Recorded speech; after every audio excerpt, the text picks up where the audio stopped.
the ground begins to shake. Inside a nuclear power plant on Japan's east coast, alarms flash across the control panels.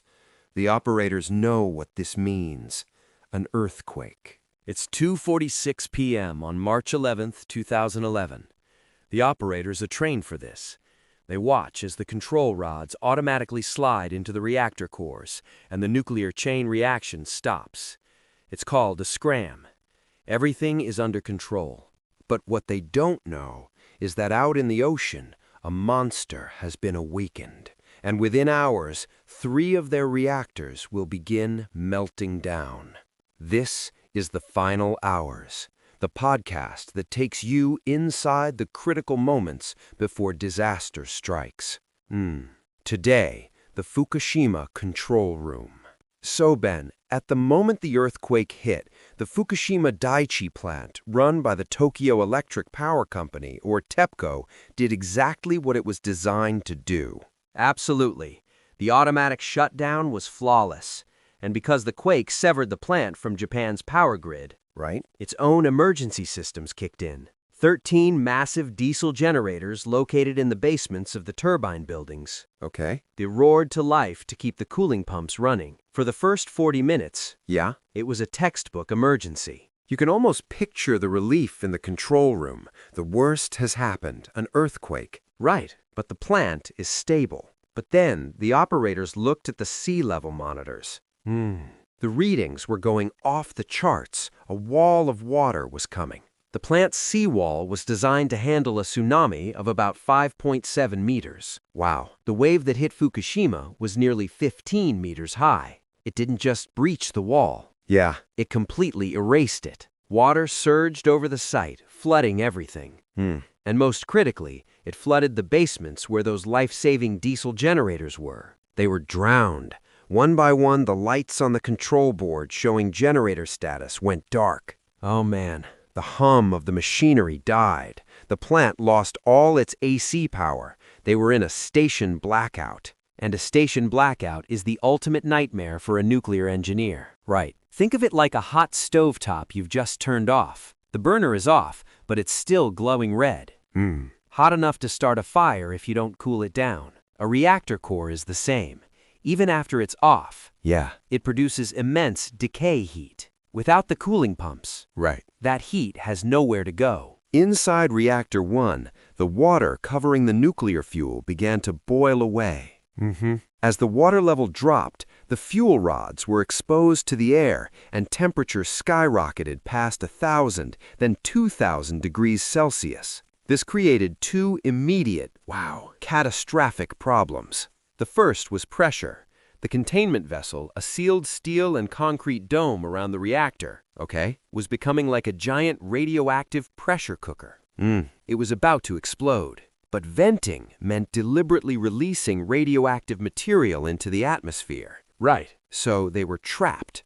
Option A, pollute the environment and cause a panic. Yeah. Option B, do nothing and risk the entire containment vessel blowing apart, which would be 1,000 times worse. And while they hesitated, trying to get approval from a confused TEPCO headquarters in Tokyo, the second problem was getting worse. At those extreme temperatures, the metal cladding of the fuel rods was chemically reacting with the steam. Oh no. It was stripping the oxygen out of the water molecules and leaving behind pure, highly explosive hydrogen gas. The pressure cooker was now filling up with fuel. Finally, the order came: vent the reactor. But it was a chaotic, desperate effort. Yeah. Engineers in protective gear tried to open the valves manually, working in total darkness with radiation levels climbing around them.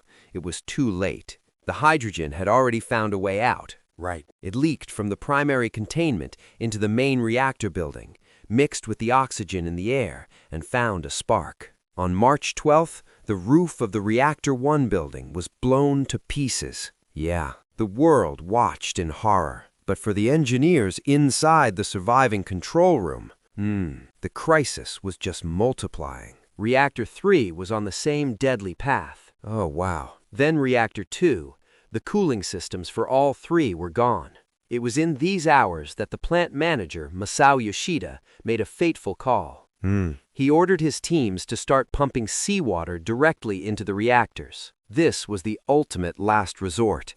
Everyone knew that salt water would corrode and destroy the multi-billion-dollar reactors forever. Absolutely. It was a decision to sacrifice the plant to prevent an even greater catastrophe. At one point, TEPCO headquarters ordered him to stop, but Yoshida famously defied the order and told his men to keep pumping. He was on the ground. Yeah. He knew it was the only thing left to do. The meltdowns had begun, but the seawater was their last-ditch effort to control them. The Fukushima disaster was triggered by a force of nature, but official investigations laid bare a history of human failure that made it so much worse. The tsunami risk, which TEPCO's own scientists had warned about years earlier, was ignored. The critical backup power systems were built in a vulnerable, unprotected location, and the communication between the plant, the company, and the government was paralyzed at the worst moment. In that control room, the operators were given an impossible situation.